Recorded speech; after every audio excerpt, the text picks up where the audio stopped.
कि वहाँ पे एक एयरक्राफ्ट जो है अभी अप्रोच एरिया से होते हुए सीधा लैंडिंग एयर स्ट्रिप पर पहुंच रहा है। ये कह सकते हैं कि काफी महत्वपूर्ण दृश्य भी है भारत के लिए, भारतीय वायुसेना के लिए, क्योंकि इसी एयरक्राफ्ट का इंतजार जो है लगातार किया जा रहा था। ठीक 3 बजे एयरक्राफ्ट जो है लैंड होने के लिए इस तरफ जो है एयरबेस के आसपास पहुंच गए हैं। और आप कह सकते हैं कि हमारे लिए भी एक बहुत रोमांच वाली बात है, क्योंकि अभी तक हम लोगों ने इसको सिर्फ तस्वीरों में देख रहे थे, इसको सिर्फ हम लोगों ने तस्वीरों में देखा था। अभी थोड़ी देर पहले कुछ एक्सक्लूसिव तस्वीरें भी हम लोगों ने दिखाई, और अब जो है अंबाला के आसमान पर ये उड़ते हुए नजर आए हैं। तो ये एक कह सकते हैं कि काफी महत्वपूर्ण क्षण है, काफी महत्वपूर्ण लम्हा है भारतीय वायुसेना के लिए, भारत के लिए, और खास तौर पे कि उन दुश्मन देशों के लिए जो लगातार जो है भारत के खिलाफ जो है साजिशें रचते रहते हैं। अभी फिलहाल चीन की बात करें या पाकिस्तान की बात करें, इस अंबाला एयरबेस से रफाल उड़ान भर के दोनों देशों में पूरी तरीके से जो है उसको अप्रोच कर सकते हैं। फिलहाल जो है एयरक्राफ्ट जो है अपने लैंडिंग स्पेस की तरफ जा चुका है। हम लोगों ने देखा कि 3 एयरक्राफ्ट जो है वो एक साथ आए और स्प्लिट हुए यहाँ पे, और साथ में जो 2 एयरक्राफ्ट थे वो मनूवरिंग करते हुए पहुंचे और सीधा रनवे जिस रनवे से उतरना है, जिस वे से, जैसे मैंने पहले कहा था कि नॉर्दर्न साइड से ही उतरेंगे, यही अप्रोच एरिया पे आके जो है इन्होंने जो है अपने आप को स्प्लिट किया, और उसके बाद अब वो लैंडिंग के लिए एयर बेस पे जो है एयर स्ट्रिप पे जो है पहुंच गए हैं। तो कह सकते हैं कि बहुत महत्वपूर्ण लम्हा है भारतीय वायुसेना के लिए, भारत के लिए, और ये हमारे लिए भी एक काफी कह सकते हैं कि महत्वपूर्ण क्षण है। जब हम लोगों ने पहले 5 रफाल को जो है अंबाला में उतरते हुए देखा, सुबह से हम लोग लगातार जो है न्यूज 18 इंडिया इस खबर को जो है दिखा रहा था अपने दर्शकों को, और कहा था कि जो एक्सक्लूसिव तस्वीरें हैं वो हम सबसे पहले अपने दर्शकों को दिखाएंगे। और उसी तर्ज पर जो है हम लोगों ने सबसे पहली तस्वीर जो है हम लोगों ने एयरक्राफ्ट की दिखाई। यहाँ पे विंग फॉर्मेशन, जैसा मैंने पहले कहा था कि विंग फॉर्मेशन से वो आएंगे और आने के बाद स्प्लिट होंगे, और उसके बाद स्प्लिट होने के बाद जो है उन्होंने पूरा अपना एक राउंड लिया, और उसके बाद जो है वो एयर स्ट्रिप की तरफ बढ़े हैं। उसके बाद साथ में जो 2 एयरक्राफ्ट थे वो जो है पीछे गए, और उसके बाद फिर उन्होंने जो है जाके लैंडिंग के लिए अपना जो है प्रोसेस पूरा किया। तो कह सकते हैं कि इस वक्त हम लोग भले ही अंबाला एयरबेस के बाहर खड़े हैं, लेकिन अंदर जो है वो रोमांच जरूर नजर आ रहा होगा जब टचडाउन होगा, जब उसके व्हील जो है अंबाला एयरबेस, जो कि तकरीबन 100 साल पुराना एयरबेस है, भारत में सबसे पुराना एयरबेस है। 65 की लड़ाई में, 71 की लड़ाई में ये सबसे ज्यादा जो है मुसीबत का सबब बन रहा था पाकिस्तान के लिए भी, और यही वजह है कि सबसे ज्यादा टारगेट भी इसी बेस को किया था। और यही वजह है कि इस वक्त जो है इसको यहाँ पे रफाल का एक स्क्वाड्रन रखना ये बहुत जरूरी था। स्ट्रेटेजिकली रफाल के 2 स्क्वाड्रन हैं, एक हाशिमारा जो कि सीधे तौर पर जो है ईस्टर्न सेक्टर में चीन को जो है दबोचेगा, और वहीं जो है यहाँ पे अंबाला में जो है ये ना सिर्फ पाकिस्तान को बल्कि चाइना को भी पूरी तरीके से जो है अटैक कर सकता है। खास बात यह है कि जैसे आपने पहले भी कई बार सवाल पूछा कि क्या इसकी तैनाती LAC पर होनी चाहिए या होगी, साफ बात यह है कि ये अंबाला से उड़ान भर के भी जो है ये तिब्बत में जितने भी चीन के एयरबेस है वो, और पाकिस्तान की जितने भी एयरबेस है वो, उन सबको अप्रोच कर सकता है आसानी से। और इसकी अगर पावर को और बढ़ाना है, इसकी ताकत क्षमता को और बढ़ाना है, तो हो सकता है कि इस होम बेस से इसको उड़ाकर किसी ऑपरेशनल बेस, चाहे वो लेह हो या फिर श्रीनगर हो, वहां से भी ऑपरेट कराया जा सकता है। लेकिन अभी फिलहाल ये यहीं पर काफी मुफीद है दोनों दुश्मनों को जो है धूल चटाने के लिए। बिल्कुल संदीप, ये तस्वीरें आप देख रहे हैं, ऐतिहासिक लम्हा, ये तो अपनी आंखों से आपने देखा, टीवी के माध्यम से हम सब ने देखा। हिंदुस्तान की जमीन पर ये रक्षक रफाल पहुंच चुके हैं। संदीप, अभी क्या ये जो विमान है ये हवा में ही है या लैंड कर चुके हैं, या लैंडिंग होनी है अब से थोड़ी देर में? देखिए, अभी लैंडिंग का प्रोसेस स्टार्ट है, क्योंकि इन्होंने पूरा जो है एक सर्कल जो है पूरा लिया। बेसिकली क्या है, जिस तरफ से ये आए इनको जो रनवे जो है वो रनवे चूज करना पड़ा है नॉर्दर्न साइड, यानी कि जो रनवे यहाँ से लेके उधर पीछे आगे की तरफ जाता है। हालांकि ये एक ऐसा एयरबेस है जहां पे दोनों तरफ के रनवे से आप टेक ऑफ भी कर सकते हैं, लैंड भी कर सकते हैं, लेकिन नॉर्दर्न साइड इनको चुना गया है। नॉर्दर्न साइड से ये लोग जो है एंटर उन्होंने किया है, और उम्मीद यही जताई जा रही है कि अब तक ये सारे लैंड होने के बाद जो है अपने टैक्सी वे से होते हुए सीधा ये उस जगह तक पहुंचे हैं जहां पे इनके सेरेमनी यानी कि इनके स्वागत की जो है तैयारी की गई है। और अभी जो खबर मिल रही है कि पांचों के पांचों एयरक्राफ्ट जो है वो सकुशल जो है लैंड कर चुके हैं।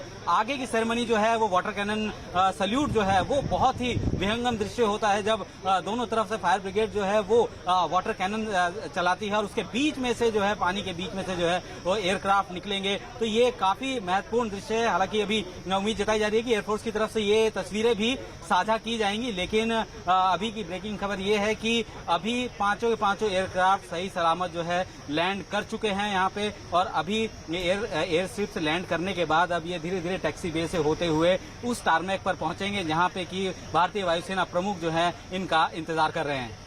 बिल्कुल संदीप, तो ये ऐतिहासिक लम्हा जिसको इस वक्त हर कोई अपनी आंखों में कैद करना चाह रहा है कि ये जो रफेल विमान है जो आप समझिए भारतीय वायुसेना की ताकत अब बढ़ाएंगे।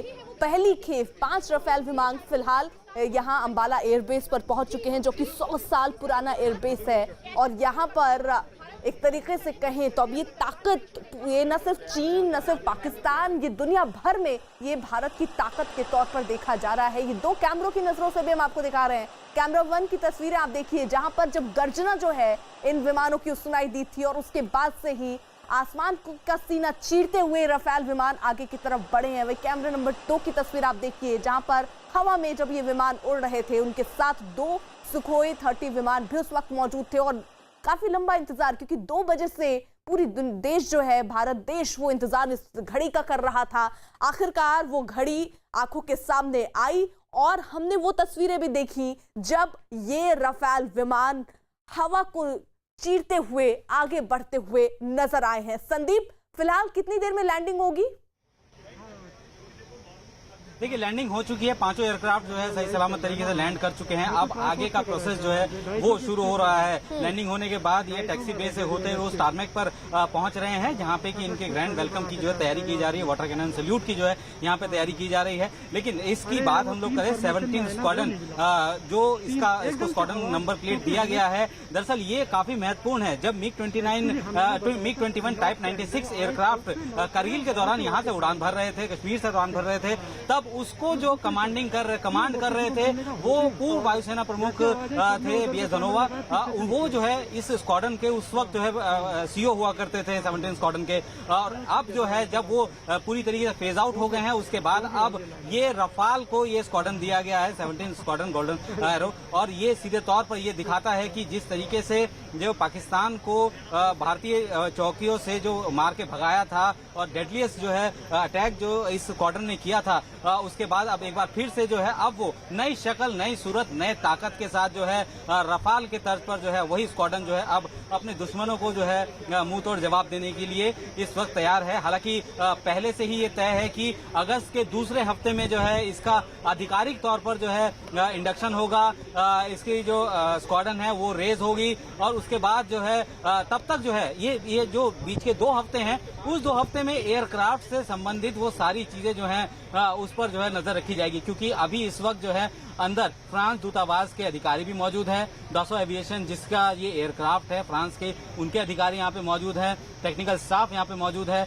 और चूंकि लंबी फ्लाई करके ये लोग आ रहे हैं तो एक बार एयरक्राफ्ट उतरने के बाद, रुकने के बाद जो है इसको टैक्सी करके जो है हैंगर तक ले जाया जाएगा। वहाँ पे इसके सारे जो है स्पेसिफिकेशंस चेक किए जाएंगे, सारी चीजें जो है जो भी अभी तक जो है नोटिंग की गई है वो चेक की जाएंगी। और क्योंकि ये इतनी दूर से उड़ान भर के आए हैं तो ये सोचिए कि अपने आप में ही एक एक्सरसाइज भी इनकी हो गई है। क्योंकि अभी तक जो है ये सिर्फ फ्रांस में उड़ान भर रहे थे, भारतीय सेना में इन्होंने अभी तक उड़ान भरी नहीं थी। ऐसे में कई सारे ऐसे ड्रिल होते हैं, जब भी हम लोग देखते हैं कि एयरफोर्स की एक्सरसाइज होती है उसमें कई सारे ऐसे ड्रिल होते हैं जिसमें कि air to air refuelling, mid air refuelling, क्योंकि मिड एयर रिफ्यूलिंग जो है बहुत ही ज्यादा जटिल प्रक्रिया है और इसमें सटीक महारत हासिल होना बहुत जरूरी है। तो ऐसे में जब एयरक्राफ्ट फ्रांस से उड़े और उड़ते वक्त यहाँ तक पहुंचे तो बीच में 2 से 3 बार जो है रिफ्यूल हुआ है इसमें, और रिफ्यूल होने के दौरान जो है सुरक्षित जो है रिफ्यूलिंग हुई है। तो एक तरीके से इसकी कैपेबिलिटी जो है वो दिख गई है सामने। और जो ट्रेनिंग है, खासतौर पर जो पायलट इसको अब उड़ाने वाले हैं, जो उनको उड़ा के लेके आ रहे हैं, वो लोग भी जो है अपने प्लेटफॉर्म, यानी कि जब IL-78 से उनको रिफ्यूल किया गया होगा ये अपने प्लेटफॉर्म है। जब हम लोग आने वाले दिनों में कभी वॉर लाइक सिचुएशन में जाते हैं, लंबी सॉर्टीज के लिए जाते हैं, और ऐसे में जब मिड एयर रिफ्यूलिंग की जरूरत होती है तो ये एयरक्राफ्ट हम लोगों को जरूरत है। तो कह सकते हैं कि ये एयरक्राफ्ट वहां से यहाँ आने के बीच में भी अपने पूरी एक्सरसाइज को अंजाम देते आए हैं, और इसकी सारी डाटा डिटेलिंग वो सारी जो है अभी कंपाइल भी की जाएंगी। लेकिन उम्मीद यही जताई जा रही है कि थोड़ी देर में जो है यहाँ पे वो तस्वीरें भी हम लोग आपको दिखाएंगे, न्यूज 18 के दर्शकों को दिखाएंगे कि कैसे इसका ग्रैंड वेलकम हुआ अंबाला एयरफोर्स बेस पे। खुद वायुसेना प्रमुख यहाँ पे उनको रिसीव करने आए हैं, और कई गणमान्य अधिकारी जो है खासतौर पे की जो भारतीय वायुसेना के वो भी यहाँ मौजूद है, क्योंकि ये इतना बड़ा लम्हा है। कोई भी एयरफोर्स का अधिकारी कोई भी जो है इसको मिस नहीं करना चाहता, और इतने ताकतवर एयरक्राफ्ट को अगर आप रिसीव करने जा रहे हैं, एक सम्मान जो है ये देना बहुत जरूरी है, और उसी के तहत जो है सम्मान दिया भी जा रहा है। अगर हम लोग सिर्फ इस बेस की बात करते हैं, ये बेस बहुत ही महत्वपूर्ण है। मैं इस बेस पे जो है 2 साल पहले भी यहाँ पे आया था, और मैंने जब हम लोगों ने जब यहाँ पे बेस में देखा तो वहाँ पे उस वक्त जो है इसकी फैसिलिटी तैयार हो रही थी, क्योंकि अभी तक हमारे पास जो है रफाल जो है भारतीय रफाल एयरक्राफ्ट जो है भारतीय वायु में उड़ता हमने देखा है। लेकिन इससे पहले कई बार ऐसी एक्सरसाइज के दौरान भी जो है रफाल जो है फ्रांस से उड़ान भर के जो है भारतीय एरिया में आए थे। आपको याद होगा कि मिराज 2000 का जो होम बेस है वो ग्वालियर में है, और ये मिराज 2000 वही एयरक्राफ्ट है जो कि वही डसॉल एविएशन ही बनाती है जिसने कि रफाल को बनाया है। ऐसे में ऑस्ट्रेलिया में एक बड़ी महत्वपूर्ण एक्सरसाइज हुई थी। उस एक्सरसाइज में ये रफाल जो है जब उड़ के गया था तो जाते वक्त भी जो है ये ओवरऑलिंग नाइट हॉल्ट के लिए ग्वालियर बेस पे रुका था, और उसके बाद जब एक्सरसाइज से वापस आ रहा था तब भी ये जो है इसी बेस पे रुका था। तो इसकी कह सकते हैं कि अब हमारे पास जो है दो बेस हो गए हैं जहाँ पे कि हम इसके देख रेख रख रखाव इसकी फैसिलिटी जो है पहले सिर्फ एक ही जगह थी जो कि ग्वालियर में था, और अब जो है अंबाला में भी इसका एक फैसिलिटी तैयार हो गई है। तो यानी कि अब कभी भी ओवरऑलिंग और साथ में की जो हमेशा रेडीनेस जो होती है एयरक्राफ्ट की वो ज्यादा होनी चाहिए, क्योंकि हम लोगों ने जब फ्रांस से इसका सौदा किया था तब हम लोगों ने इसको कहा, तब ये हम लोगों ने शर्त रखी थी कि कम से कम जो है 60% एयरक्राफ्ट जो है वो हमेशा रेडी होने चाहिए, रेडी टू कॉम्बैट होने चाहिए, क्योंकि कभी भी कोई एयरक्राफ्ट अगर फ्लाई करता है तो उसके बाद उसको मेंटेनेंस में जाना होता है। मेंटेनेंस के प्रॉपर सारे चेक्स होते हैं, एवियोनिक्स चेक्स होते हैं। तो ऐसे में जब किसी ऐसे मेंटेनेंस के लिए जाता है तो एक काफी लंबा समय जो है वो लग जाता है। ऐसे में जब डील साइन हुई थी तब ये कहा गया था कि हम लोगों को जो है एयरक्राफ्ट को इस तरीके से चाहिए कि वो कम से कम 60 से 70% जो है हमें हमेशा जो है वो ऑपरेशनलाइज रहे। ये नहीं कि 36 में से 18 जो है वो हमेशा क्या बोलते हैं फैसिलिटी में रहे दुरुस्त होने के लिए, बाकी 18 हम लोगों को दो अलग अलग स्क्वाड्रन में मिले। तो ये सबसे पहले कहा गया था, ये पहली शर्त रखी गई थी, उसी के हिसाब से जो है ये सारी व्यवस्था की गई है। और अब मुझे उम्मीद है कि बहुत जल्दी जो है वो तस्वीरें भी सामने आएंगी जब रफाल के जो 5 रफाल जो लैंड हो चुके हैं, सही सलामत लैंड हो चुके हैं, उनका ग्रैंड वेलकम जो है अंदर हो रहा होगा। बिल्कुल, बहुत ही महत्वपूर्ण लम्हा ये, और एक तरीके से इसको अगर कहें तो ऐसा लम्हा जिसको हर भारतीय अपनी आंखों में कैद करना चाहेगा, और दुश्मन इस लम्हे को देखकर थर-थर कांपेगा जरूर, क्योंकि फिलहाल ये 5 रफेल यानी पहली खेप जो है वो पहुंच चुकी है। और इसकी अगर ताकत देखें तो उसकी ताकत को इस लिहाज से समझा जा सकता है कि इसमें हैमर मिसाइल है जो कि 60 से 70 किलोमीटर दूर से ही हमला करने की क्षमता रखता है, और उसी के साथ साथ कई ऐसे इसमें चेंजेस भी किए गए हैं। भारतीय रफेल में ऐसे कई बदलाव भी किए गए हैं जिससे इसको और ही बेहतरीन लड़ाकू विमान के तौर पर बनाया जा सके। हालांकि 17 गोल्डन एरोज स्क्वाड्रन रफेल उड़ाने वाली पहली स्क्वाड्रन है, और अंबाला एयरबेस में इनकी तैनाती है। स्क्वाड्रन में पहले MiG-21 शामिल थे, सभी MiG-21 जो है वो रिटायर हो गए, और MiG-21 की जगह ही अब ये रफेल लेगा। हालांकि इसमें कई मिसाइल लगाए गए हैं, मेटियोर, स्कैल्प, स्मॉट शैडो और हैमर, जिससे इसकी ताकत और ज्यादा बढ़ गई है। इसी के साथ साथ राजनाथ सिंह ने भी एक ट्वीट के माध्यम से ये बताया कि सेना के इतिहास में नए युग की ये शुरुआत हो चुकी है, और उन्होंने ये भी जानकारी दी कि इसकी सुरक्षित लैंडिंग हुई है और वायुसेना की ताकत में क्रांतिकारी बढ़ोतरी होगी। राजनाथ सिंह का ये बयान भी सामने आया। ये ट्वीट के माध्यम से उन्होंने अपनी भावनाओं को जाहिर किया, यानी पूरा देश जो है वो इस वक्त इन तस्वीरों को देख रहा होगा। संदीप, बिल्कुल, देखिए जिस तरीके से कोरोना शुरू हुआ उसके बाद इस बात का अंदेशा हो रहा था कि क्या ये एयरक्राफ्ट टाइम से आ पाएंगे, क्योंकि लगातार जो है हर जगह की फैसिलिटी और फ्रांस में स्थिति जो हुई थी शुरुआती दौर में, उससे लग रहा था कि ये जो है टाइमली जो है डिलीवर नहीं हो पाएंगे। लेकिन भारत को इसकी डिलीवरी टाइम पे चाहिए थी। खुद रक्षा मंत्री राजनाथ सिंह ने, और ये सीधी तस्वीरें हम दिखा रहे हैं संदीप, इस वक्त ये विमान आपको आसमान में नजर जरूर आ रहे होंगे और इनकी गर्जना को अगर आप सुनेंगे तो समझ सकते हैं इस गर्जना से अब जो दुश्मन है वो थर-थर कांपेंगे। और इसलिए एक तरीके से इसको कहें तो भारतीय सेना में, वायुसेना में ये एक बड़ी उपलब्धि है, बड़ी ताकत अब मिल ही गई है एक तरीके से। आज ही अब इसकी लैंडिंग भी हो गई है, क्योंकि सुरक्षित तरीके से इसकी लैंडिंग भी हुई है। पहली खेप ये 5 रफेल विमान लैंड हो चुके हैं और एक राजनाथ सिंह जैसा कह रहे हैं एक नए युग की ये शुरुआत है और रफेल की सफल लैंडिंग हुई और इसकी जानकारी राजनाथ सिंह ने भी दी। वायुसेना की निश्चित तौर पर इससे ताकत बढ़ेगी और ये बात हर कोई मान रहा है, क्योंकि ऐसे जो विमान हैं वो विमान ना तो चीन के पास है और ना ही पाकिस्तान के पास है। हालांकि चीन के पास J-20 जरूर है, लेकिन उसकी स्पीड और उसकी अगर मारक क्षमता देखें तो वो इस लिहाज से रफेल बहुत आगे है। 300 किलोमीटर मारक क्षमता अगर रफेल की भी है और J-20 की भी मारक क्षमता 300 किलोमीटर है, लेकिन स्पीड जो है वो 2200 से ऊपर 2200 किलोमीटर प्रति घंटे से ज़्यादा की इसकी स्पीड है। इसकी मल्टी रोल इसे विमान कहा जाता है। 3700 किलोमीटर की इसकी रेंज है।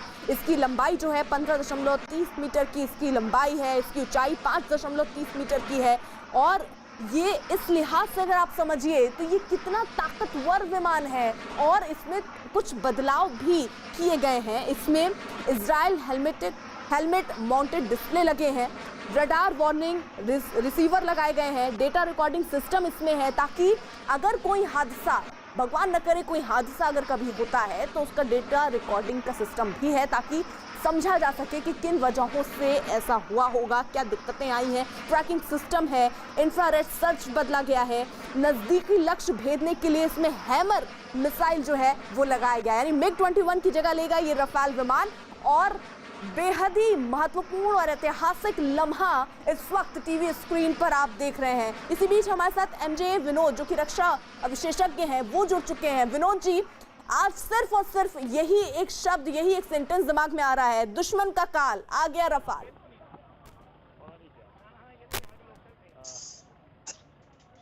बिल्कुल आ गया है और इसमें मेरे को खुशी इस बात की है कि चलो देर से आए दुरुस्त आए और अपने साथ बहुत अच्छे क्षमता लाए।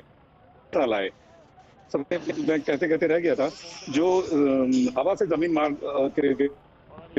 वाला जो स्कैल्प एनजी मिसाइल है वो 500 किलोमीटर, तो 400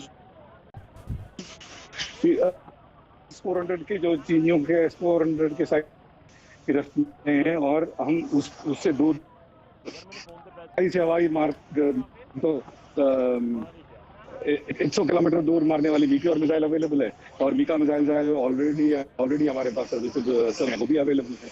इसका मतलब हैमर आते ही हमारा 50 से 60 किलोमीटर की दूरी पे जो LAC पे उनके जो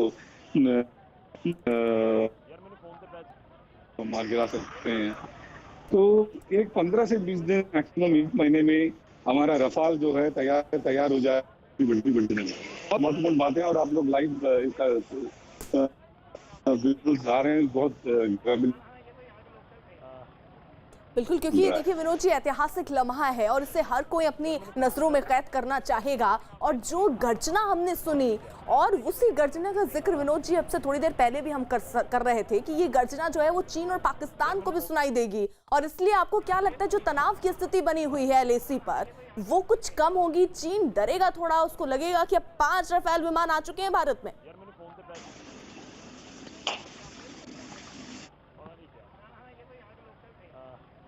विनोद जी,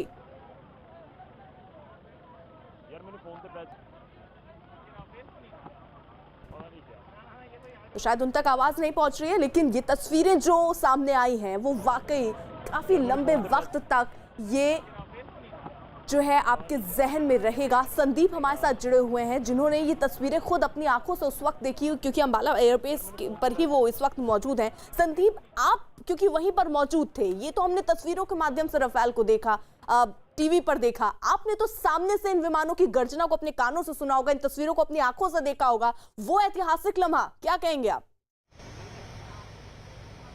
बिल्कुल, देखिए, रफाल जब से साइन हुआ है, डील साइन हुई थी 2016 में, उसके बाद से मैं लगातार इसको कवर कर रहा हूं। लगातार जो है कई सारी कंट्रोवर्सीज हुई, मामला अदालत तक गया, लेकिन कभी भी इसके मारक क्षमता पर कभी सवाल नहीं किया किसी ने भी।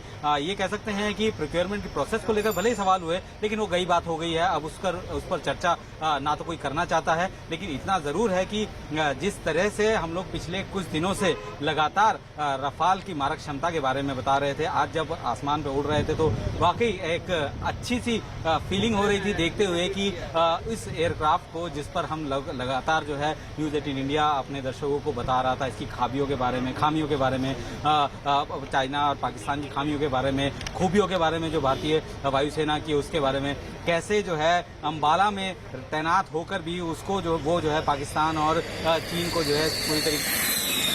और ये तस्वीरें जरा देखिए इतने करीब से, तो ये पहली तस्वीर जो आप देख रहे हैं, और क्या स्पीड इसकी और गर्जना इसकी जो है वो आप सुन के महसूस कर सकते हैं कि कितना ताकतवर ये विमान है, और वायुसेना की ताकत इसी लिहाज से कितनी ज्यादा बढ़ेगी इसका अंदाजा भी आप लगा सकते हैं। और इसीलिए न सिर्फ यहाँ वायुसेना के जो बड़े बड़े अधिकारी हैं वो इस लम्हे का इंतजार कर रहे हैं, पूरा देश इस लम्हे का इंतजार कर रहा था, जो अब से थोड़ी देर पहले ही तस्वीरों के माध्यम से हमें दिखा है। ये तस्वीर जरा देखिए, ये है वो लड़ाकू विमान जिसका इंतजार पूरा देश कर रहा था पल के बिछाकर, क्योंकि यही है जो वायुसेना को और ताकत प्रदान करेगा, जिसके बाद जो हमारे दुश्मन देश हैं उनको हम पर नजर डालने से पहले 75 बार सोचना होगा। और ये अब पहली खेप 5 लड़ाकू विमान रफाल भारतीय जमीन पर पहुंच चुके हैं। अब सवाल ये भी उठ रहा था इस बीच की तैनाती कहां होगी? क्या चीन जिस तरीके की हरकतें कर रहा है LAC पर, क्या उस मद्देनजर इन विमानों की तैनाती वहां हो सकती है? हालांकि अभी इन पर कुछ भी तस्वीर साफ नहीं है,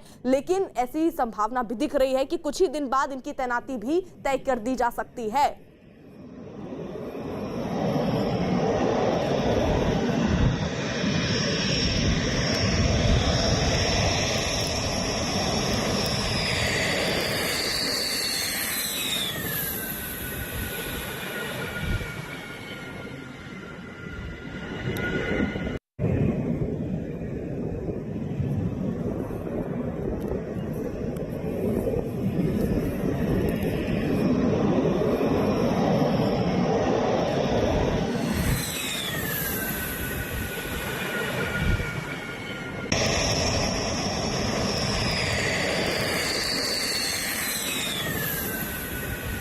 तो जिसके आगे कोई टिक नहीं पाता, खुला आसमान जिसका साम्राज्य है, जिसे देखते ही दुश्मन जो है वो थर-थर कांपने लगे, वो रफाल लड़ाकू विमान तस्वीरों में आप देख रहे हैं। और ये अब भारतीय सरजमी पर पहुंच चुका है, और इसी के साथ एक मैसेज भी पहुंच चुका है चीन और पाकिस्तान जैसे देशों को कि भारत की ताकत वायुसेना के लिहाज से अब बहुत ज्यादा बढ़ गई है, इसलिए कोई भी गुस्ताखी करने से पहले अब 1000 बार सोचना जरूर पड़ेगा इन देशों को। इसी के साथ साथ ये ऐतिहासिक लम्हा लोगों ने अपनी आंखों से देखा। न्यूज 18 एक्सक्लूसिव तस्वीर आप देख रहे हैं। सबसे पहले ये तस्वीरें हमने ही आपको दिखाई थी जब ये जो लड़ाकू विमान है ये एंटर किए थे। इससे पहले जैसे ही ये वायु सीमा में घुसे थे तब भी एक ऑडियो सामने आया था जिसमें हैप्पी लैंडिंग की बात कही गई थी, और फिलहाल हैप्पी लैंडिंग यानी सकुशल ये इस विमान की लैंडिंग हो चुकी है।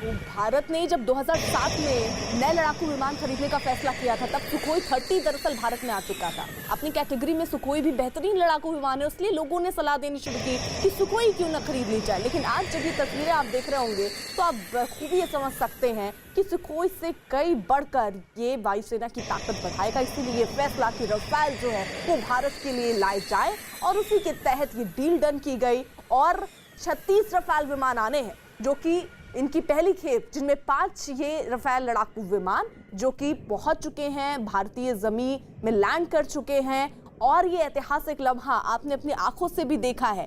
हालांकि इसकी मारक क्षमता के बारे में कहा जाता है कि इसकी जो मारक क्षमता, इसकी जो क्वालिटी है, उसकी तुलना किसी और विमान से नहीं की जा सकती है। यहाँ तक कि अगर हम चीन के विमान से अगर तुलना करें, क्योंकि वहां पर G20 विमान है जो बहुत अच्छा माना जाता है, लेकिन अगर उससे भी इसको तुलनात्मक दृष्टि से देखें तो बहुत ही आगे है ये रफाल विमान। इसकी अगर स्पीड की बात करें तो वो भी G20 से बेहद ज्यादा है और ये मल्टी रोल विमान है। लेकिन G20 जो है वो फाइटर है और इन सब लिहाज से अगर देखें तो भारतीय बेड़े की बहुत ज्यादा ताकत बढ़ी है, इससे कोई भी इनकार इस वक्त नहीं कर सकता है। ये सफल लैंडिंग हो चुकी है। ये ऐतिहासिक लम्हा जिसका इंतजार पूरा देश कर रहा था, वो ऐतिहासिक लम्हा अब आ चुका है। इसी के साथ साथ राजनाथ सिंह ने भी एक ट्वीट किया जिसमें उन्होंने ये बताया कि सेना में एक नए युग की शुरुआत हुई है, एक नया युग इस लिहाज से क्योंकि इतना ताकतवर विमान हमारे बेड़े में है। और ऐसे में एक मैसेज भी दुश्मन देशों में जाता है कि अगर आंख उठाकर आप देखते हैं तो आपको ये देखना होगा कि हमारे बेड़े में कौन कौन से विमान है। अब रफाल जैसे विमान हमारे बेड़े में होंगे तो ऐसे में अंदाजा लगाया जा सकता है कि दुश्मनों पर इसका कितना असर पड़ेगा। आंख उठाने से पहले 5 बार दुश्मनों को सोचना होगा। तो हिंदुस्तान की जमीन पर ये रफाल विमान आ चुके हैं। हालांकि वायुसेना और रक्षा विशेषज्ञों ने सुझाव भी उस वक्त दिए थे कि सुखोई विमान क्यों ना खरीद लिए जाएं, क्योंकि 2007 में ही हमने फैसला किया कि लड़ाकू विमान खरीदे जाएं, अपनी क्षमता ताकत बढ़ाई जाए, क्योंकि भारत को वायुसेना की मारक क्षमता बढ़ानी थी, जिसके लिए मल्टी रोल यानी हमला और बचाव दोनों में सक्षम विमान की जरूरत थी, जो कि रफाल है। रफाल मल्टी रोल विमान है जो हमला भी कर सकता है, बचाव भी कर सकता है और इसी की जरूरत भारतीय बेड़े में थी। उस वक्त भारत को जितने देशों की कंपनियों ने लड़ाकू विमान बेचने की पेशकश की थी, उसमें फ्रांस के रफाल और ब्रिटेन, जर्मनी और स्पेन की साझेदारी में बने एक विमान जो थे यूरोफाइटर, उसको शॉर्टलिस्ट किया गया था। अंतिम मोहर लगी रफाल पर। इसकी वजह ये थी कि सुरक्षा की तकनीक के मामले में रफाल बहुत आगे था और हमला करने में भी बेहद असरदार था। जानकार ये मानते हैं कि किसी भी लड़ाकू विमान का दम उसके एवियोनिक्स यानी उड़ान की जो तकनीक है उससे तय होती है। इसमें कम्युनिकेशन सिस्टम, रडार और सुरक्षा के उपकरण होते हैं। रफाल की जितनी लागत है उसका 30% जो 30% हिस्सा मानिए आप, इन्हीं उपकरणों में खर्च होता है। फाइटर प्लेन की जो दूसरी काबिलियत नापने का पैमाना होता है, उसमें हथियार कितनी तरह के फिट हो सकते हैं, ये देखिए दूसरा पैमाना है। और इसी से तय होता है कि कोई भी जो विमान है वो कितना अच्छा है या किस तरीके से उस पर मोहर लगनी चाहिए उसकी खरीदने के लिए। रफाल इस मामले में भी बेहद दमदार है। इसमें एक बार में 125 राउंड फायर करने वाली ऑटो कैनन गन लगी हुई है।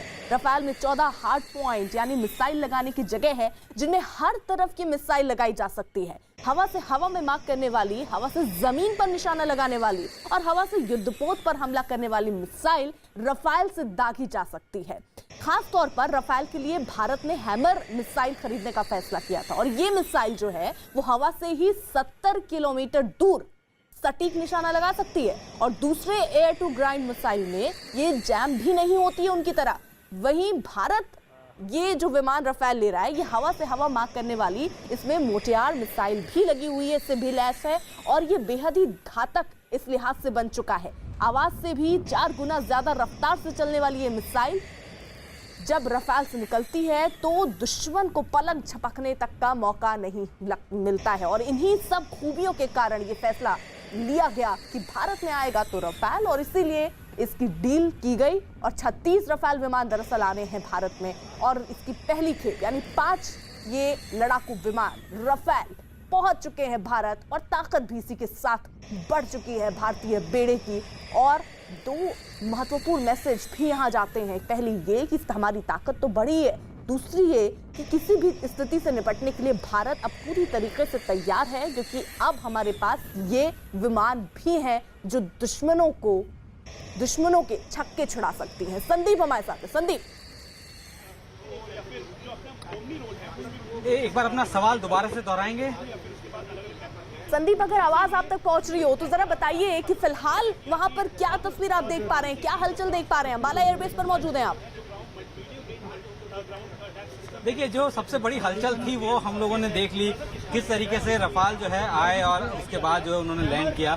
अभी फिलहाल जो एक नॉर्मल सेरेमनी है वो सेरेमनी चल रही है। जो एयरक्राफ्ट है लैंडिंग के बाद जो है सबको टारमेक पे ले जाया गया है। टारमेक में जाके जितने पायलट्स हैं वो पायलट सबसे पहले जो है वायुसेना प्रमुख जो है उनसे मुलाकात करेंगे, उनसे बात करेंगे, फोटो ऑप होगा। साथ ही जब जो ग्राउंड स्टाफ यहाँ पे मौजूद है वो साथ के साथ एयरक्राफ्ट की चेकिंग जो है वो करेगा।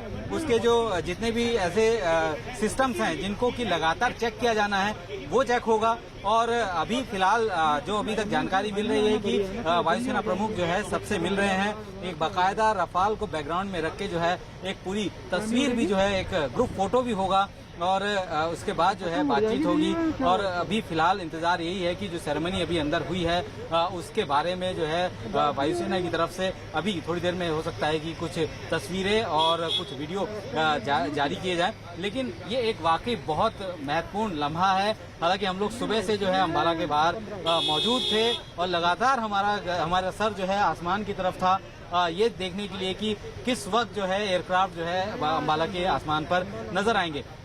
चूंकि सुबह बारिश के माहौल था, वेदर थोड़ा सा खराब था, लग रहा था कि जो प्लान बी एयरफोर्स की तरफ से तैयार किया गया है रफाल के भारत में आने का कहीं उसका इम्प्लीमेंटेशन ना हो। लेकिन धीरे धीरे जो है वेदर ठीक हुआ और इस वक्त हालांकि थोड़ा बहुत हेजीनेस है, इतना ज्यादा क्लीन जो है वेदर इस वक्त भी नहीं है। इसी वजह से रफाल जब यहाँ पे उड़ान भरते हुए आया था और उसके बाद मनोवरिंग करके वो जब बेस तक पहुंच रहा था, एयर स्ट्रिप पर पहुंच रहा था, तब बहुत ज्यादा साफ तस्वीरें भी दिखाई नहीं दे रही थी क्योंकि इतना ज्यादा जो है हेजीनेस यहाँ पे इस वक्त है। लेकिन अभी फिलहाल कह सकते हैं कि एक ऑफिशियल जो कह सकते हैं कि सेरेमनी है वो हो रही होगी इस वक्त या हो चुकी होगी। और एयर चीफ जो है जितने भी पांच एयर फ्लाई करके आए पायलट है और जो सीओ है कमांडिंग ऑफिसर हैं उनसे मुलाकात करके और उनसे बातचीत करके और कहीं ना कहीं सीधे तौर पर एक एक्सपीरियंस वो भी जरूर जो है उनका जरूर ले रहे होंगे कि आखिर 7000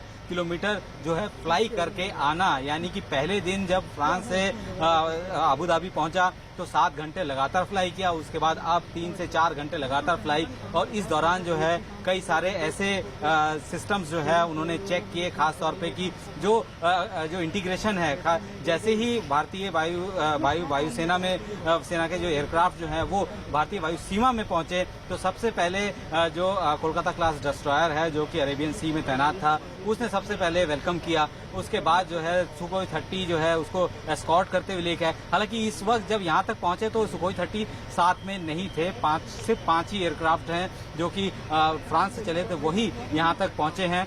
रिफ्यूलिंग हुई, मिड एयर रिफ्यूलिंग हुई, तो जाहिर सी बात है कि खुद जो है वायुसेना प्रमुख वो भी इस एयरक्राफ्ट को उड़ा चुके हैं। तो ऐसे में एक एक्सपीरियंस जरूर आपस में शेयर कर रहे होंगे। लेकिन दूसरी चीज मैं आपको बता दूं, क्योंकि कोरोना के चलते जो है कई सारे ऐसे नियम कानून जो है भारत सरकार की तरफ से बनाए गए हैं, तो उसी के तहत जब ये एयरक्राफ्ट ये पायलट हैं जब ये एयरबेस पे उतरे थे तब भी उनका जो है कोविड टेस्ट हुआ था। और उसके बाद बताया जा रहा है कि जब यहाँ पे उतरे और उतरने के बाद जो वो सारी मेडिकल टेस्टिंग जो है वो उन पायलट्स की होगी जो कि भारत सरकार की तरफ से गाइडलाइंस जारी की गई हैं। तो ऐसे में अब मुलाकात के बाद जो प्रोसेस है वो प्रोसेस आगे बढ़ेगा और अभी बहुत शिद्दत से इस बात का इंतजार है कि जब एयरक्राफ्ट जो वाटर कैनन सैल्यूट से बाहर निकल रहा होगा तो किस तरीके का दिख रहा होगा। जाहिर सी बात है तो उसका इंतजार थोड़ा करना पड़ेगा। भारतीय वायुसेना की तरफ से इसकी तस्वीरें भी जो है जल्द ही साझा की जाएंगी और हम लोग दर्शकों को सबसे पहले उन तस्वीरों से रूबरू कराएंगे। बिल्कुल, और वो तस्वीरें भी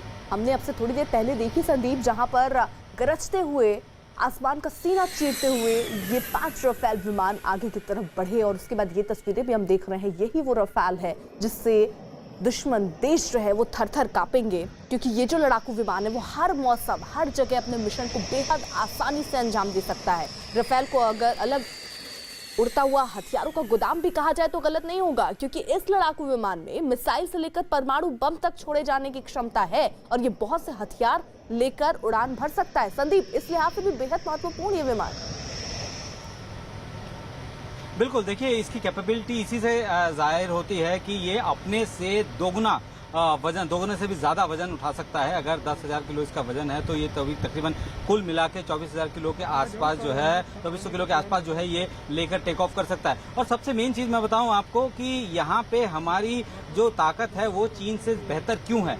क्यों? इसलिए क्योंकि चीन के जितने भी एयरबेस हैं तिब्बत में वो 14,000 फीट से ऊंचाई पे हैं, और जब उनको एयरक्राफ्ट अपने इस्तेमाल में लाने पड़ेंगे, जैसे कि J-20 की बात हम लोग करते हैं, जब वो उन एयरबेस से उड़ेंगे तो उनको थोड़ा फ्यूल वैसे ही कम लेना पड़ेगा, क्योंकि आपको एयरक्राफ्ट में वेपनरी सिस्टम भी जो है वो भी हाफ लेना पड़ेगा, क्योंकि वहाँ पे जो एयर है वो बहुत ज्यादा ड्राई होती है। ऐसे में थ्रस्ट मिलना मुश्किल होता है और हैवी लोड के साथ जो है वो टेक ऑफ करना बहुत मुश्किल होता है। लेकिन भारत के जहाँ भी जितने भी एयरबेस हैं वो सारे के सारे ऐसी जगह पे हैं जहाँ से फुल लोड, फुल कैपेसिटी के साथ जो है हम लोग उड़ान भर सकते हैं, और रफाल जो है उसमें बहुत ज्यादा माहिर है। दूसरी बात, हम लोग रफाल की अगर बात करते हैं पाकिस्तान के साथ, पाकिस्तान में F-16 है, अमेरिका का सबसे उन्नत फाइटर एयरक्राफ्ट में से एक है, लेकिन बताया ये जाता है कि अगर एक F-16 के मुकाबले के लिए अगर 2 सुखोई की जरूरत पड़ती है तो वहीं अब एक रफाल के मुकाबले के लिए पाकिस्तान को 2 F-16 की जरूरत पड़ेगी। ये एक नॉर्मल परसेप्शन है, तो आप समझ सकते हैं कि इसकी मारक क्षमता किस कदर जो है कि 2 F-16 जो है वो एक साथ जो है अगर भारतीय वायुसेना के इस विमान के पीछे रहेंगे तब जाके इसको टैकल कर पाएंगे, अन्यथा अगर एक एयरक्राफ्ट होगा F-16 तो वो कहीं भी नहीं टिक पाएगा। तो ये एक काफी महत्वपूर्ण है। साथ में जो इनके मिसाइल सिस्टम है, जैसे अर्पिता, इसमें जो है जितने भी स्पेसिफिकेशंस की गई हैं वो इंडिया सेंट्रिक स्पेसिफिकेशन है, बकायदा हर चीज अपने हिसाब से तय किया गया है, क्योंकि भारत में रेगिस्तान वाले इलाके भी हैं, ऊंचे पहाड़ भी है और साथ में समुद्र भी है। तो ऐसे में एक ऐसा एयरक्राफ्ट, ऐसा वेपनरी सिस्टम हम लोग को चाहिए था जो कि हम किसी भी जगह इसको इस्तेमाल कर सकते हैं। उसी के तहत जो है इसमें जो है वो सारे वेपनरी सिस्टम लगाए गए। खास बात यह है कि हेलमेट माउंटेड डिस्प्ले जो है ये सबसे उन्नत तकनीक है इस वक्त, जो कि रफाल के साथ हम लोगों ने स्पेशल मंगाई है। यानी कि अगर आपने वो हेलमेट माउंटेड डिस्प्ले के तहत जो आपने हेलमेट पहन रखा है और उसके बाद जो है अगर आप अपना सर जो है मूव करते हैं राइट टू लेफ्ट या अप या डाउन, तो उस वक्त जो है आपको जो जितना भी डिस्प्ले जो उनके कंसोल में होता है, जिसमें फ्यूल, हाइट, स्पीड, एनिमी और ये सारी चीजें जो नजर आती हैं, वो जो है आपको डायरेक्ट उसमें देखने की जरूरत नहीं है, आपके हेलमेट पे ही जो है वो सारा डिस्प्ले होता रहेगा। तो ऐसे में अगर कोई फाइटर एयरक्राफ्ट राइट या लेफ्ट से आता है जिसमें कि सिर्फ जो है बाकी किसी सिस्टम से उसको नहीं देख पाएंगे, लेकिन पायलट अगर उसको देख सकता है लेफ्ट या राइट करके और उसके बाद उससे इस्तेमाल करता है तो वो टारगेट को अचीव कर सकता है। तो कई सारे ऐसे स्पेसिफिकेशन जो है हम लोगों ने इस एयरक्राफ्ट में करवाए थे, जिसकी वजह से इसकी कीमत थोड़ी सी बढ़ी भी है। लेकिन अभी कह सकते हैं कि अगर 2 फ्रंट वॉर की सिचुएशन में जिस तरीके के हालात बने हुए हैं, ऐसे में ये 5 फाइटर एयरक्राफ्ट जो है काफी है पाकिस्तान और चीन को डराने के लिए। हालांकि कुल मिला के 10 एयरक्राफ्ट जो है वो तैयार हैं, जिनमें से 5 को जो है यहाँ भेजा गया है, बाकी 5 जो है अभी भी फ्रांस में है, जहाँ पे की ट्रेनिंग दी जाएगी। ये जो पायलट्स यहाँ पे जो इन एयरक्राफ्ट को उड़ा के आए हैं, तकरीबन साल से ज्यादा समय उन्होंने वहाँ पे फ्रेंच एयरबेस पे बिताया है, वहाँ पे इसकी हर चीज की ट्रेनिंग ली है, ग्राउंड स्टाफ की ट्रेनिंग हुई है, एवियोनिक्स कैसे यूज होते हैं, वेपनरी सिस्टम कैसे लोड होता है, वेपन को कैसे हैंडल किया जाता है। तकरीबन 150 से 200 लोग ऐसे जिनको ट्रेन किया गया है, और अभी जो हमारी जानकारी है उसके मुताबिक 15 से 17 पायलट जो है उनको अभी पूरी तरीके से ट्रेनिंग दी जा चुकी है। नेक्स्ट बैच जो है वो अब शुरू होगा, वो भी फ्रांस में, जिसमें 9 महीने तक लगातार बिल्कुल संदीप, यानी जो जानकारी आप दे रहे हैं, बदलाव की बात जो आप कर रहे थे कि जो बदलाव इसमें किए गए हैं, जैसे हेलमेट माउंटेड डिस्प्ले जो लगाया गया है, रडार वार्निंग रिसीवर्स जो लगाए गए हैं, डेटा रिकॉर्डिंग सिस्टम जो लगाया गया है, उसके फायदे और उसका असर क्या होगा? दरअसल हेलमेट माउंटेड डिस्प्ले जो है वो स्क्रीन पर दुश्मन की जानकारी देगा और इससे क्या होगा, इसका असर लक्ष्य भेदने में आसानी होगी। वहीं रडार वार्निंग रिसीवर्स जो है वो रडार की चपेट में आने की चेतावनी देगा, जिससे दुश्मन के निशाने से बच सकेंगे हमारे ये विमान। वहीं डेटा रिकॉर्डिंग सिस्टम जो है वो 10 घंटे की उड़ान की रिकॉर्डिंग इसमें हो सकती है, और ऐसे में बाद में अगर कभी जांच करनी पड़े क्या स्थिति रही होगी, अगर कभी भगवान न करे हादसा होता है, तो उसकी जांच में भी आसानी होगी, जिस बदलाव का जिक्र आप भी कर रहे हैं संदीप। लेकिन अब सवाल ये हो रहा है, जो सवाल मैं आपसे फिर से पूछ रही हूँ, क्योंकि ये महत्वपूर्ण सवाल है। चीन जो गुस्ताखी कर रहा है, चीन की जो हरकतें हैं, उसको जवाब देने के लिए क्या ऐसा हो सकता है ये रफाल वहां तैनात कर दिए जाए LAC के पास? देखिए अर्पिता, मैं एक चीज बताना चाहूंगा कि ये होम बेस है और यहाँ से तिब्बत में जो चीन का बेस है, एयर डिस्टेंस उसका मिनिमम 325 किलोमीटर है और तकरीबन 600 किलोमीटर मैक्सिमम है। उसी तरीके से पाकिस्तान की अगर हम लोग देखें, वेस्टर्न सेक्टर में देखें, तो यहाँ से अगर एयरक्राफ्ट उड़ता है तो महज कुछ मेरे ख्याल से 150 से 200 किलोमीटर पे जो है पाकिस्तान के बेस मिल जाएंगे जहाँ से ये एयरक्राफ्ट उड़ते हैं। क्योंकि ये बहुत हैवी, मतलब इस तरीके के एसेट जो है, जो बहुत कीमती एसेट्स होते हैं, इनको कभी भी LAC या LOC के नियर बाय किसी भी बेस में नहीं रखा जाता, क्योंकि दुश्मनों की हमेशा से एक कोशिश रहती है कि वो उन सब वेपनरी सिस्टम को सबसे पहले टारगेट करे जो कि उनके लिए खतरे वाली बात है। तो ऐसे में ये इलाका जो कि अंबाला जहां पे इसको बेस किया गया है, ये पूरी तरीके से सिक्योर है और रफाल की जो मारक क्षमता है वो यहीं से रह के भी वो पूरी तरीके से एक्ट कर सकता है और यहाँ से अगर फ्लाई करता है तो वो बड़ी आसानी से चीन के जो एयर डिफेंस सिस्टम है उसको चकमा देते हुए उनके एयर बेस तक पहुंच सकता है। और उसी तरीके से यहाँ से अगर उड़ान भरता है रफाल तो वो बड़ी आसानी से पाकिस्तान के किसी भी एयर बेस पर पहुंच सकता है। तो ये कहना है कि अभी इसको कहाँ पे इसको तैनात किया जाएगा, ये अपने आप में यहाँ पे जो है इतना काफी है, इसकी मारक क्षमता इतनी है कि इसको जरूरत नहीं है फॉरवर्ड बेसिस में तैनात करने की। लेकिन अगर कभी और ज्यादा इसकी जरूरत और ज्यादा इसकी ताकत का इस्तेमाल किया जाना है तो हो सकता है कि ऑपरेशनल बेस जो है उसको यहाँ से हटा के किसी दूसरी जगह तैनात किया जा सकता है। कुछ एयरक्राफ्ट जो है हो सकता है कि लेह से ऑपरेट भी कराएं, कुछ एयरक्राफ्ट हो सकता है कि वो श्रीनगर से एयरक्राफ्ट कराए। तो ऑपरेशनल बेस जो है वो बदल सकते हैं। होम बेस इसका यही है, यहीं से वो उड़ान भरेंगे, क्योंकि ये पहला स्क्वाड्रन है जो कि यहाँ पे अंबाला में है। दूसरा हाशीमारा इसलिए इंपॉर्टेंट है क्योंकि वहां से आप ईस्टर्न सेक्टर में, खासतौर पर अरुणाचल के दूसरी तरफ जो चीन लगातार अपनी ताकत को बढ़ा रहा है। और अभी तक एक चीज मैं बता दूं आपको कि पिछले कुछ सालों में चीन ने अपनी जो एयरफोर्स की ताकत है उसको इस पूरे तार यानी कि तिब्बत ऑटोनोमस रीजन में लगातार बढ़ाया है। कभी एयरफोर्स जो है उनकी 12 महीने वहाँ पे एस्टेब्लिशमेंट नहीं होता था,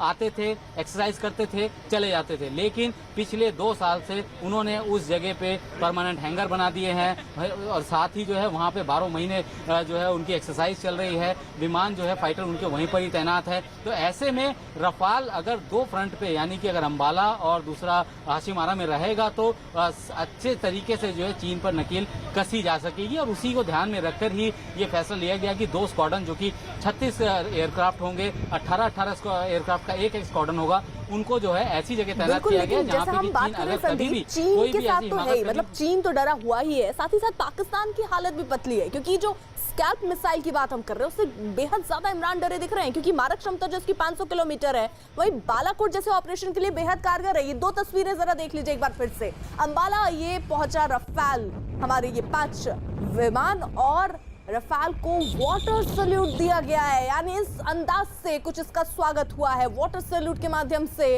इसका स्वागत किया गया है। पूरी तैयारी पहले से ही अंबाला एयरबेस पर कर ली गई थी और जब वो ऐतिहासिक लम्हा आया, जब ये विमान भारतीय जमीन पर इनके पहियों ने लैंड किया, उस वक्त वाटर सैल्यूट देते हुए जरा तस्वीरें देखिए आप। वहीं अंबाला ये रफाल विमान पहुंच चुके हैं। एक सेरेमनी जिस तरीके से संदीप बता रहे हैं होनी है, उसकी तैयारियां वहां पर फिलहाल चल रही है। तो हिंदुस्तान की जमीन पर ये रक्षक रफाल आ चुके हैं, दुश्मनों का काल आ चुका है। संदीप, जो जिक्र हम कर रहे थे कि जो स्कैल्प मिसाइल है जिसकी क्षमता 500 किलोमीटर तक की है, वो बालाकोट जैसे ऑपरेशन के लिए बेहद कारगर है। पता होगा पाकिस्तान को, इसलिए डरा हुआ है।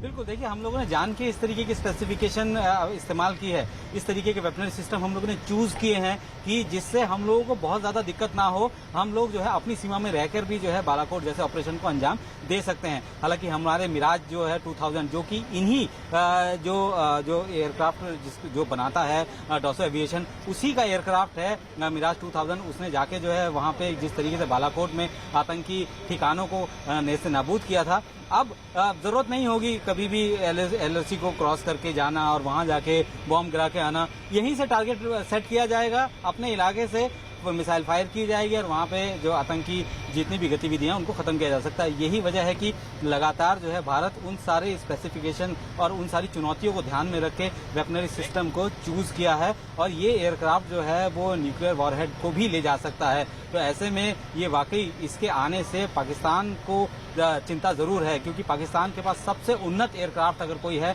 तो अमेरिकन का F-16। और जैसे मैंने पहले कहा कि अगर हम लोग लेमन लैंग्वेज में, कि आम आदमी की बोलचाल में भाषा में अगर समझाएं तो एक रफाल को टैकल करने के लिए 2 F-16 की जरूरत पड़ेगी। तो आप समझ सकते हैं कि अगर ये 36 एयरक्राफ्ट का जो हमारे पास जो 2 स्क्वाड्रन है, अगर हम लोग F-16 के अगेंस्ट इसको खड़ा करते हैं तो उस हिसाब से तो ये 36 के डबल हो जाएगा। तो जाहिर सी बात है कि ये चिंता तो पाकिस्तान को है ही, और ऐसा नहीं है कि रफाल आने से जो है बाकी एयरक्राफ्ट की कैपेबिलिटी कम हो जाएगी। बाकी एयरक्राफ्ट भी बहुत सुपीरियर हैं, बहुत बेहतरीन एयरक्राफ्ट हैं। सुखोई 30 अपने आप में ही बहुत बेहतरीन है, साथ ही मिराज 2000, MiG-29 अपग्रेड, यहाँ तक कि MiG-29K जो कि नेवी के वर्जन है उनको भी जो है इस वक्त इस समय जो है तैयार रहने को कहा गया है। तो भारतीय वायुसेना में जो है ताकत जो है इसका इजाफा हुआ है। हम ये नहीं कह सकते कि इसकी वजह से जो है बाकी एयरक्राफ्ट की कैपेबिलिटी कम हो जाएगी। बाकी एयरक्राफ्ट भी बहुत डेडलीस्ट एयरक्राफ्ट है, और जो कि हम लोगों ने देखा कि MiG-21 बाइसन जिसने F-16 जैसे एयरक्राफ्ट को पाकिस्तान के मार गिराया, आप इससे समझ सकते हैं कि हमारे भारतीय वायुसेना की काबिलियत, पायलटों की काबिलियत कितनी बेहतर है। प्रॉपर ट्रेनिंग लगातार इनकी होती रहती है, और यही वजह है कि हम लोग हमेशा लड़ाई के लिए तैयार रहते हैं, क्योंकि हमें पता है कि हमारे जो पड़ोसी हैं उनकी नज़र कभी भी खराब हो सकती है। जिस तरीके से इस वक्त चीन का हम लोग हाल देख रहे हैं, LAC पे लगातार जो है गतिरोध बना हुआ है। हम लोगों ने अपने जो पठानकोट पे जो अटैक हेलीकॉप्टर है उनको हम लोगों ने, चूंकि उनका होम बेस है, जैसे मैंने पहले कहा था, होम बेस से हटा के आप ऑपरेशनल बेस पे ले जा सकते हैं किसी भी एयरक्राफ्ट को। जैसे वहाँ पे अपाचे जो है उनका होम बेस पठानकोट में, लेकिन उनको इस वक्त जो है लेह और थाइस से ऑपरेट कराया जा रहा है, क्योंकि वो इलाका जो है उनका ऑपरेशनल बेस है। तो इसी तरीके से भारतीय वायुसेना के किसी भी एयरक्राफ्ट को किसी भी बेस से जो हम लोग ऑपरेट करा सकते हैं। अब MiG-29 की बात करें, MiG-29 अपग्रेड जो है वो अभी फिलहाल ऑपरेशनलाइज है, वो लेह से है जो कि उनका ऑपरेशनल बेस है, श्रीनगर से उनको ऑपरेट किया जा रहा है, उनका ऑपरेशनल बेस बनाया गया। तो ये जो है लगातार जो है भारत की ताकत को इजाफा हो रहा है। लेकिन इस बात को लेकर थोड़ा सा संतोष जरूर है, क्योंकि फाइटर स्क्वाड्रन की कमी लगातार भारत को झेलनी पड़ रही थी। लगातार ये वायुयान पुराने हो रहे थे। किसी भी एयरक्राफ्ट के जिस दिन से डील साइन होता है उस दिन से एयरक्राफ्ट आने में जो है तकरीबन 7 साल का समय लगता है। 2016 में साइन हुए थे और आज देखिए तकरीबन 4 साल के बाद जो है एयरक्राफ्ट, वो भी 5 एयरक्राफ्ट आए हैं। तो एक बहुत ही ज़्यादा जटिल प्रक्रिया है किसी भी ऐसी वेपनरी सिस्टम को इंडक्ट करने का। और अभी तो 36 पूरे होने हैं, उसके बाद 114 और फाइटर एयरक्राफ्ट के लिए हम लोगों ने जो है टेंडर निकाला है। कई सारे अलग अलग फाइटर जो है कंपनीज जो है वो उन्होंने अपनी तरफ से जो है बिड भी किया है इसमें।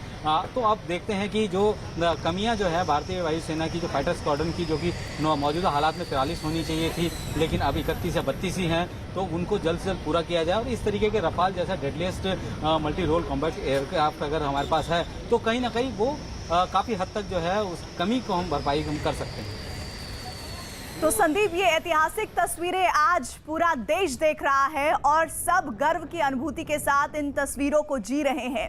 और जिसे कहते हैं कि टच डाउन, वो तस्वीर आप इस वक्त अपने स्क्रीन पर देख रहे हैं, जब राफाल ने भारत की सरजमी पर कदम रखा। और ये वो लम्हा जो हर भारतीय के लिए एक बहुत बड़े इंतजार की तरह था। वो इंतजार जैसे ही इस राफाल विमान ने टच डाउन किया, वो वक्त, वो लम्हा आ ही गया जिसका इंतजार हो रहा था बहुत लंबे अरसे से। बहुत बड़ी ताकत में इजाफा हुआ है हमारी वायुसेना में। और ये कहा जा रहा था कि कई बार ऐसा होता है कि आपको संदेश देना होता है, हमेशा लड़ाई या फिर युद्ध अभ्यास ही संदेश नहीं होता है। संदेश ये भी होता है कि जब आप अपने बेड़े में एक जबरदस्त, बेहतरीन, ताकतवर विमान को अपने बेड़े में शामिल करने की तैयारी करते हैं। तो ये जो 2 तस्वीरें आपको दिख रही हैं, अंबाला पहुंचा है राफाल, और कैसे देखिए पहले हवा में दूर से राफाल विमान दिखाई दे रहा है और फिर धीरे धीरे हैप्पी लैंडिंग, टच डाउन जिसे कहा जाता है, वो करता हुआ राफेल विमान। और उसे फिर करीब से देखिए, राफाल को वाटर सैल्यूट किया गया है और ये सैल्यूट पूरे देश की तरफ से किया जा रहा है, क्योंकि राफाल का इंतजार सिर्फ और सिर्फ वायुसेना को नहीं था, बल्कि उन तमाम लोगों को था जिन्होंने राफाल विमान की खूबियों के बारे में सुना है। और साथ ही अभी की जो टाइमिंग है, इसको लेकर भी साफ तौर पर यह कहा जा रहा था कि मौजूदा वक्त में ऐसा नहीं है कि हमारी वायुसेना सक्षम नहीं है, लेकिन उसकी सक्षम होने के साथ साथ कैसे ताकत में इजाफा राफेल कर रहा है, ये दो तस्वीरें खुद बयां कर रहे हैं। संदीप हमारे साथ, हमारे सहयोगी लगातार जुड़े हुए हैं। संदीप, बहुत बार रक्षा मामलों पर आपसे बातचीत हुई है, लेकिन ये वो लम्हा है जिसमें आपका, हमारा, पूरे देश की जो हिंदुस्तानी हैं उनका जो कहते हैं कि गर्व से अनुभूति वाला जो लम्हा है, इससे ज्यादा गर्व की अनुभूति कुछ हो नहीं सकती कि वायुसेना के बेड़े में जबरदस्त विमान शामिल हो गया है। बिल्कुल, मैं तो खुद अपना एक्सपीरियंस आपको बता सकता हूं कि जब हम लोग यहाँ से लगातार जो है सुबह से हम लोग आसमान की तरफ देख रहे थे कि कब 5 रफाल जो है इस एयर में आएंगे और उसके बाद हम लोग उसको देख पाएंगे, क्योंकि रिपोर्ट हम लोग लगातार कर रहे थे, इसकी खूबियों के बारे में हम लोग लगातार बता रहे थे, कैसे ये ऑपरेट करेगा, कहाँ से ऑपरेट करेगा, चीन के किस किस बेस तक पहुंच सकता है, कितनी देर तक पहुंच सकता है, इसको लगातार हम लोग रिपोर्ट कर रहे थे। तो एक तरीके से कह सकते हैं कि हम लोग भी जो है रफाल को देखने के लिए बहुत इच्छुक थे, लेकिन जैसे ही एयरक्राफ्ट आया तो आप यकीन मानिए कि बहुत देख के सुकून मिला। और मुझे लगता है कि इस तरीके का सुकून जो है देश के हर उस शख्स को हुआ होगा जो कि टीवी पर बैठकर जो है इस तस्वीरों को देखने के लिए बैठा होगा सुबह से, क्योंकि हम लोग लगातार जो है न्यूज़ 18 इंडिया पर एक्सक्लूसिव जानकारी और एक्सक्लूसिव तस्वीरें सबसे पहले दिखा रहे हैं। तो जितने भी दर्शकों ने इस वक्त हमारे टीवी स्क्रीन के साथ जुड़े हुए हैं, उन्होंने जिस वक्त ये टचडाउन देखा होगा, जिस वक्त जो है ये एयरक्राफ्ट जो है टचडाउन के लिए जा रहा होगा, यकीन मानिए कि मैं खुद समझ सकता हूं कि कितना बेहतरीन उनको लग रहा होगा, फील कर रहा होगा, क्योंकि मैं खुद अपने आप को एक बहुत गौरवान्वित महसूस कर रहा था यहाँ पे कि मैंने इस ऐतिहासिक लम्हे को देखा। लेकिन अभी ये शुरुआत है प्रीति, क्योंकि अभी 5 एयरक्राफ्ट आए हैं।